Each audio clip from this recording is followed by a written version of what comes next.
Hi అండి. మనం ఏదైనా పెద్ద పెద్ద దేవాలయాలకు వెళ్ళినప్పుడు, లేదంటే ఇంట్లో ఏదైనా ప్రత్యేకమైన పూజలు చేసుకున్నప్పుడు కొన్ని పూజాక్షతలు మనకి దొరుకుతూ ఉంటాయి. వాటిని ఏం చేయాలి అని చెప్పేసి కొంతమంది అర్థం కాక ఏం చేయాలని ఆలోచిస్తూ ఉంటారు. మరి నేనైతే అటువంటి అక్షతలను ఏం చేస్తానో నేను చెప్తున్నాను. ఇలా ఏదైనా ఒక శుభ్రమైన కంటైనర్‌లో వేసుకుంటానండి. అలాగే ఇక్కడ ఇలా చూసారు కదా! దీంట్లో నేను పచ్చకర్పూరం వేశాననమాట.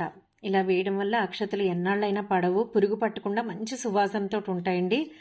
ఈ అక్షతలు ఎప్పుడవో తెలుసండి మనకి అయోధ్యలో బాలరాముడి ప్రతిష్టాపన జరిగినప్పుడు ఇంటింటికి అక్షతలు పంపించారు కదా! ఆ అక్షతలు అనమాట ఇవి. నేను ఇలా స్టోర్ చేసి పచ్చకర్పూరం వేసి పెట్టుకున్నాను. ఇంచుమించు సంవత్సరం పైన అయింది. చూసారు కదా ఎంత ఫ్రెష్గా ఉన్నాయో అక్షతలు. సో ఇంతకీ నేను ఈ అక్షతలను ఏం చేస్తాను అనేది చెప్తున్నాను. మనకి మన కుటుంబ సభ్యులు కానీ కొన్ని ముఖ్యమైన పనులు ఉంటూ ఉంటాయి. కొన్ని ప్రత్యేకమైన పనులకి వెళ్తూ ఉంటాం, బయలుదేరుతూ ఉంటాం.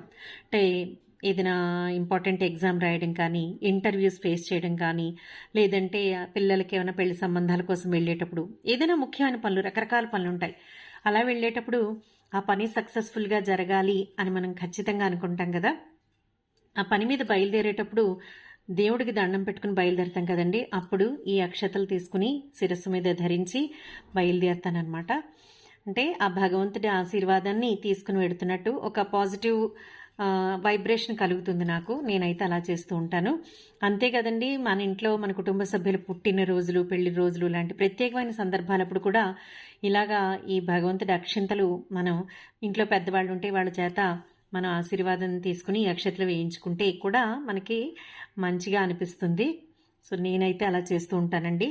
ఈ అక్షతలనే కాదు, ఎటువంటి గుళ్ళలో మనకి ఇచ్చినవైనా, ఇంట్లో ప్రత్యేకమైన పూజలమైనా, మనకి భద్రాచలం రామ కళ్యాణానికి కూడా అక్షతలు వస్తూ ఉంటాయి. ఏవైనా అలాంటివి ఇలా స్టోర్ చేసుకుని నేనైతే ఈ రకంగా యూస్ చేస్తూ ఉంటాను. మీకు నచ్చితే తప్పకుండా మీరు కూడా ఇలా ఫాలో అవ్వండి. Thank you friends.